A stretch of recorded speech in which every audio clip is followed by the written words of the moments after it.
Most cyclists go into winter training totally blind, yeah, eyes closed. They ride, they sweat, they puff up their ego, and they hope they're getting fitter. Yeah, pray they're getting fitter. But here's the truth. The real truth, the dirty, honest truth that you don't want to hear. Hoping is not training. Testing is training. And today, I'm going to give you the only indoor tests you'll ever need, whether you're a beginner or an advanced rider. And I'll show you exactly, in simple terms, what those numbers actually mean for your future self, in terms of cycling that is. So let's build your bulletproof rider profile today, right here, right now. You ready? But I'll go slow for you. Yes, I'll wait for you going up that big hill. Others don't, do they? We don't need any fancy lab equipment. We just need your bike, a heart rate monitor, some virtual power can be helpful via a software app, but we're going to need a little bit of motivation and a lot of accountability. You're going to love this. Okay, let's start to go through the tests. Now at the end of the video, I'll show you ways to use the test numbers and ratios to give yourself an idea of how well you're performing. Okay, so let's start with the first one, that 5-second snap. This is like a fight or flight system test. So we're going to do a warm-up, 10-15 minutes, choose a big gear, and then you're going to hit a 7-second sprint as hard as you can. Then we extract 5 seconds. Do a couple of lighter sprints just to get the legs going, and then boom. Now what this is going to tell us is how well you recruit muscle fibers, how explosive you are, and whether your strength work is actually doing anything.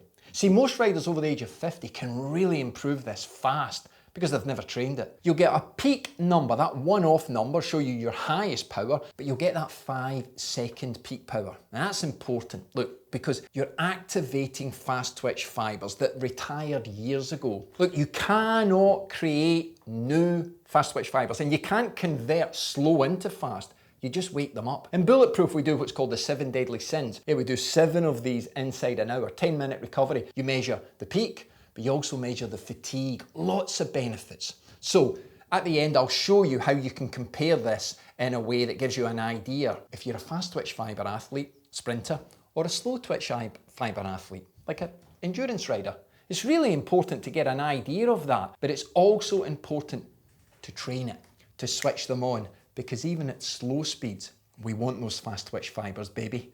They're what rock and roll your cycling. Test number 2, our 5-minute map test. Now this is the cornerstone test, I call it. Now, if you're fairly fit, you can do it the same day as your 5-second test. It'll take a day or two recovery. This is like the most important number in cycling outside your VO2 max. In fact, we can use this to create your VO2 max as well. So the test, a good warm-up, 10, 15, maybe even 20 minutes, and then you go full gas for 5 minutes. I want you to try and find a power that you could sustain and even then just squeeze a little bit more out at the end. That's it. It's beautifully brutal.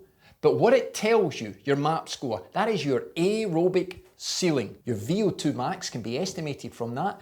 And this is like your top end potential as an endurance athlete. Remember that headline, it's the cornerstone of all your fitness. And we can use this test in ratios with other numbers to give you a good idea of where you're at today and what your potential is for progress. Test number 3 is the threshold test. We're going to be able to use an FTP number from this test. And you're probably accustomed to doing 20-minute tests, like app tests on Zwift, Ruvi, all sorts of softwares have you do this, but it's not a great way to take FTP. So I'm going to use 20 minutes, but I'm going to extract it from a 30-minute test. Yes, you're going to warm up 10, 15 minutes, and then you're going to hold a power as steady as you can for 30 minutes. We extract the last 20 minutes. Yeah, you don't use the first 10, but you've got to give me 30. This way, it stops you from being a hero and blowing up after 10 minutes. It stops you doing that initial 5 minutes of high power,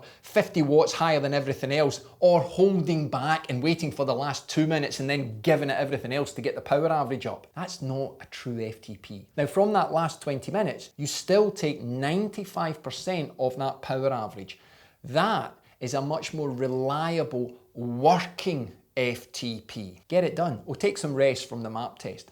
Maybe do it the following week. But it's going to give us a good marker, and we're going to use that score in our ratio little ding-dong dance at the end of the video. Ding-dong dance. Oh, we do like dancing in Scotland. Christmas time, oh my word. Any viewers remember the old Scottish dancing at Christmas time. The teachers would line up all the boys on one side and all the girls on the other side and say, "Okay, boys, choose your partner." And it would be like a scene from Braveheart. You had your eye on this lassie. Oh, aye. And if you were slow, you weren't getting there. I mean, it would be banned nowadays. When it was the girls' chance to choose, well, I would get banned from YouTube if I actually talked about some of the things the boys would do to try and hide when particular people were running across with their eyes set on you, coach. I'm coming for you, wee man. Okay, test number 4. This is one of the most important numbers for riders over the age of 40, 50. This test is a must in your portfolio of data. So what I need you to do is to ride 1 hour at a controlled, steady effort. Yes, I need you to find the highest repeatable power that you can hold without fading. Can you do that? It's hard, but it's worth doing because this number is going to give us real world fitness data. It's going to give us fatigue resistance data. It's your true cycling age, believe it or not. It's your ability to compete those long rides, those long climbs, those long group rides. This is longevity. You train this number and you protect this number because this number is wonderful at weaving in what I call fitness ratios to give you an idea of where you're at and where you could go. It's a good number. And you've heard of power to weight, haven't you? Yes, your weight. Now tell me exactly what fitness is. Come on, tell me. Well, fitness is your ability to cope with the needs of your environment, if I could say it right. Your environment, the stresses that put you in a position every single day, not just cycling your bike. So this number is going to give us some real data that we can use that's going to maximize your potential to achieve your best result in the greatest event you'll ever take part in. Your ficking life. Let's dive into the ratios as I promised you. We're going to use 2 ratios. We're going to do FTP and MAP, and then we're going to do 60 minute and 20 minute. But this is where it really gets interesting because the tests give us numbers, but the ratios tell you the truth about the type of engine you actually have. But don't worry, I'm going to explain it all. It's like when your neighbour calls you and tells you about his e-bike training. Look, I'll make it super simple. FTP and MAP ratio. So FTP number, MAP, divide the MAP into the FTP. Are you a diesel or a petrol engine? That's what it's going to tell us. So a diesel engine, that means FTP divided by MAP, the score's above 80%. That just means you're steady, you're controlled, you can ride all day, but you struggle a bit, boom, with a hard punch. Think of a tractor that never stops. Now a balanced rider is between 72 and 78%. They can ride steady, but they can also punch. Think of a solid family SUV type car, practical, but with a sport mode. But then there's the turbo rider, they're under 70% ratio. Big engine, but they lack control at threshold. You've got the power, you just can't hold it. So it's like a sports car with a nervous driver, coach, riders on the bike, you get the idea. None of these are bad, by the way. They simply tell us where your opportunity lies. So you've got something to work on. Ratio number 2, take your 60-minute power and the 20-minute power, not your FTP, the full 20-minute average you had. So this one is about fatigue resistance score, how well you hold your form when it's getting really, really hard. So if your 60-minute is below 80% of your 20-minute, your engine falls apart under pressure. You fade on long climbs. If your 60-minute power is 85% and above of your 20-minute, boom, boom, boom, you're durable, strong, and you can suffer like a warrior. This is where I want you to get to with those 2 key numbers. This will put you into longevity nirvana, my friend. Those 4 numbers from the 4 tests and the ratios, my word, you can build an entire indoor season around that. You now know what to train and why. Look, you'll finally start to see your strengths, weaknesses, and real potential much more clearly.